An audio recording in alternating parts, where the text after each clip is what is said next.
single knife shaft. And now, it's time for tips and tricks in the kitchen. And what this is, it's an area where I'm going to try to show you some things that will help your cooking, such as like the different kind of knives to use, different little techniques, just things that will help you. So with that, let's get started. Okay, now today I just wanted to cover a couple of the things that we use in the kitchen, such as the sharpening steel, a good chef knife, a good paring knife, scissors, kitchen scissors, or something everybody should have, and then a scraper. And I'm going to explain all these a little bit and show you, give you a quick demonstration on how to use them in that. Alright, some of these items that I was talking about. First of all, the scraper type affair. This is actually a dough cutter, but you can use it for a ton of different things. I'm going to use it here in just a second to kind of scrape up the vegetables, and it's a handy dandy item to have. Another item, the kitchen shears.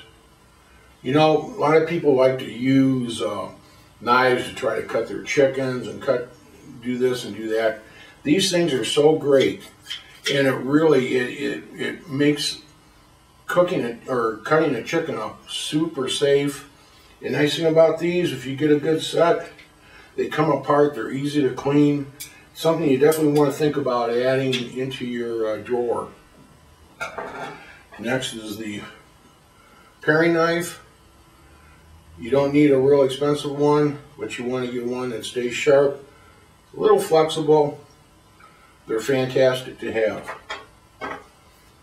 The chef's knife or the French knife, the number one tool. You got to have a good one. If you're going to spend money on any of this equipment, get a good knife. And you can get them pretty cheap.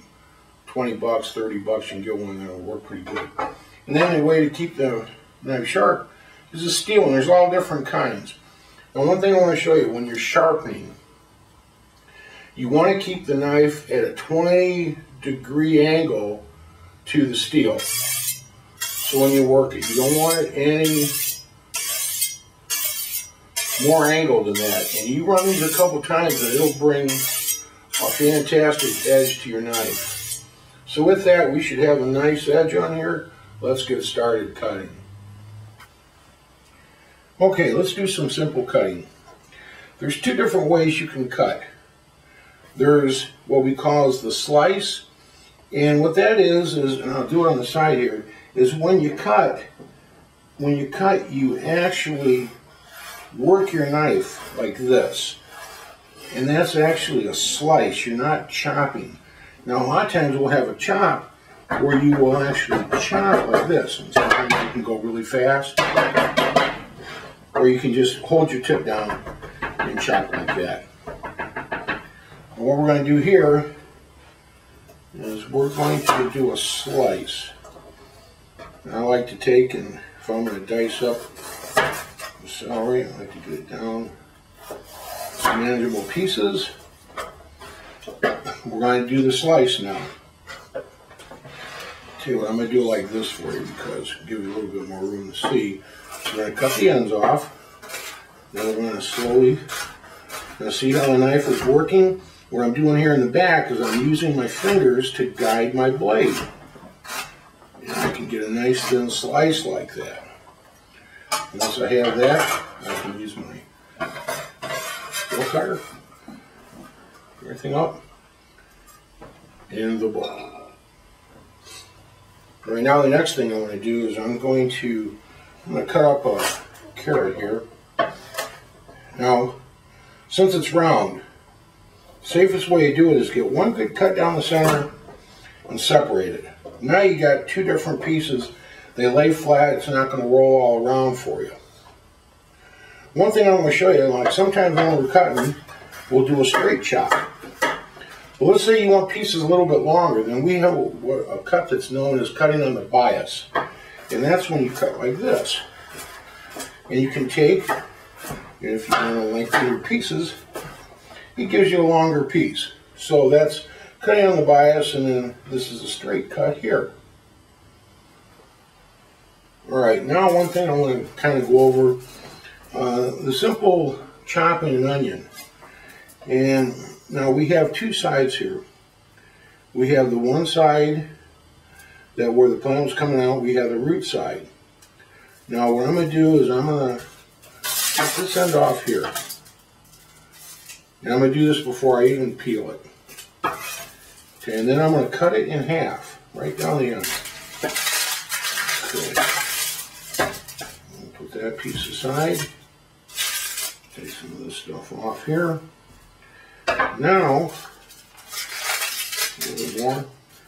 Now I've got an area that it's so much easier to peel this way. And I'm going to take this bit back here like that, and I'm going to use that as part of my handle. Now I can do this with a big knife, and this knife is sharp enough to do this, or I can do this with a paring knife.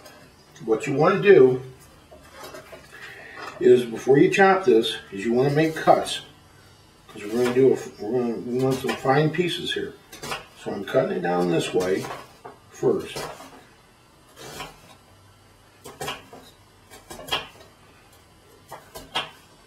Then I'm going to come in and cut it lengthways. And you've got to have a nice, sharp knife. You always need a sharp knife. A dull knife is dangerous. Cut it that way. And now we're going to go straight down. And it works with a paring knife, or you can do the rock like we said before. Put the knife up, and you can get some really nice fine cuts. You notice that they all break apart. And with that, put that there like that.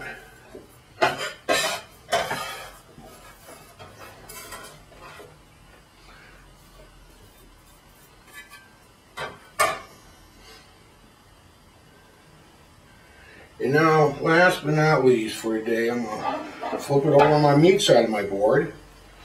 I'm going to take, I got a recipe going, and I'm going to need some chopped bacon. And what I've done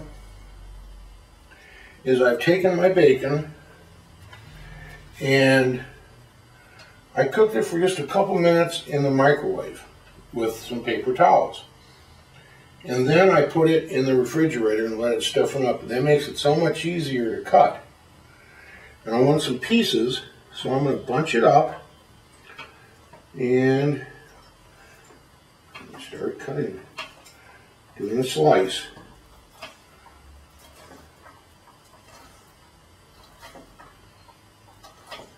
And actually, I could have actually put it in the freezer for about 10 minutes and it would have even been easier to cut.